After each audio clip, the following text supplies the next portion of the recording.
Welcome back children. तो आज हम भिक्षा पात्र इस पौराणिक कथा का अध्ययन करने वाले हैं, जिसे लिखा है रविंद्रनाथ ठाकुर जी ने। तो इस कथा में गौतम बुद्ध जी के विचारों को प्रकट किया गया है। तो देखिए, पिछले 2-3 साल से ठीक तरह से बारिश नहीं हुई थी। तो पिछले यानी कि पिछले 3 साल यानी कि ईयर्स, 3 इयर्स क्या नहीं हुई थी, बारिश नहीं हुई थी। भयंकर सूखा पड़ा था। तो उसकी वजह से क्या हुआ था, बारिश नहीं हुई थी, इसलिए भयंकर सूखा यानी कि अकाल पड़ा था। यानी कि अनाज की कमी होती है, पानी की कमी होती है। इंसानों को जिस जिस चीजों की जरूरत होती है जीवित रहने के लिए, यानी कि खाना और पीने के लिए पानी, उन चीजों की जब कमी पड़ती है तो वहां पर क्या बोला जाता है, सूखा पड़ना बोला जाता है। यानी कि बारिश ना होने की वजह से फसल नहीं उगती है, तो लोगों को अनाज नहीं मिलता, उसे अकाल कहा जाता है। इसलिए वहां उस नगर में अकाल पड़ा था। धरती में जगह जगह दरारें पड़ गई थी। धरती यानी कि अर्थ, जिसे इंग्लिश में अर्थ कहा जाता है और धरा भी कहा जाता है।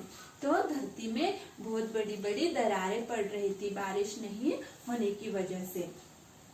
पेड़ पौधे सूख गए थे, तो उस वजह से पानी ना मिलने की वजह से जो पेड़ पौधे थे वो भी सूख गए थे। पशु पक्षी प्यास से व्याकुल थे। तो पशु पंछी जो है, इंसानों को ही पानी नहीं मिल रहा था, तो पशु पंछियों को भी पानी नहीं मिल रहा था, इसलिए प्यास की वजह से वह व्याकुल हो रहे थे। पक्षियों का कलरव भी कम ही सुनाई पड़ता था। तो यहाँ पर पक्षियों का कलरव यानी कि आवाज, यानी कि पक्षियों की जो साउंड रहती है उसे कलरव कहा जाता है। तो उनका कलरव यानी कि साउंड भी कम ही सुनाई दे रहा था। प्रजा हाहाकार कर उठी। तो प्रजा यानी कि पुराने जमाने में, राजा महाराजाओं के जमाने में प्रजा हो, एक राजा का जितना भी शासन रहता था उसे प्रजा कहा जाता था। तो वह प्रजा में हाहाकार मच गया था। हाहाकार यानी कि लोग असंतुष्ट थे और उस वजह से उन्होंने अपनी आवाज राजा के खिलाफ उठाई थी। नगर में महात्मा गौतम बुद्ध से लोगों की परेशानी देखी न गई। तो महात्मा गौतम बुद्ध जी जो है, जो बौद्ध धर्म के संस्थापक हैं, उन्हें लोगों की यह परेशानी देखी ना गई। उन्होंने अपने शिष्य को इकट्ठा किया और नगर के धनी भक्तजनों को बुला भेजा।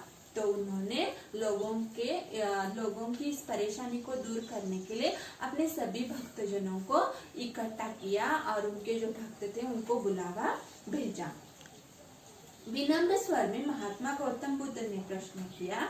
तो वो बहुत ही विनम्र थे।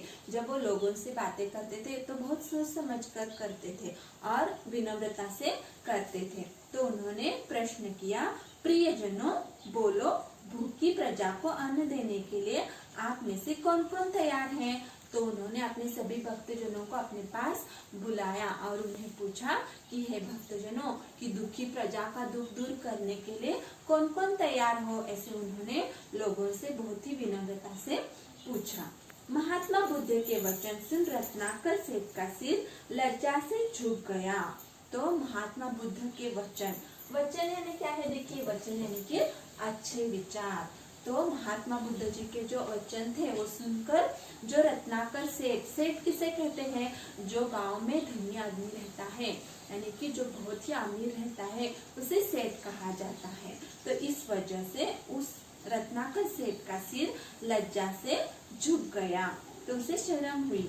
वह हाथ जोड़कर बोला। तो उसने हाथ जोड़कर बोला, भगवान, इतने बड़े नगर के हर प्राणी तक अनाज पहुंचाना मेरे बस की बात नहीं है। तो उसने गौतम बुद्ध से, उसे ऐसे लगा कि मैं अमीर हूँ, इसलिए गौतम बुद्ध जी मुझसे मेरा धन मांग रहे हैं। तो उसने गौतम बुद्ध से कहा कि नहीं, इतनी सारी प्रजा में हर एक प्राणी तक हम कैसे मदद का हाथ बढ़ा सकते हैं, हम उन तक अनाज कैसे पहुँचा सकते हैं। अब महात्मा बुद्ध की नजर सेनापति जयसेन पर पड़ी। तो उसके बाद महात्मा बुद्ध जी की नजर जो सेनापति यानी कि सैनिक, जो राज्य का सैनिक रहते हैं, उनमें से प्रमुख जो रहता है उसे सेनापति कहा जाता है। तो उस सेनापति जयसेन पर पड़ी।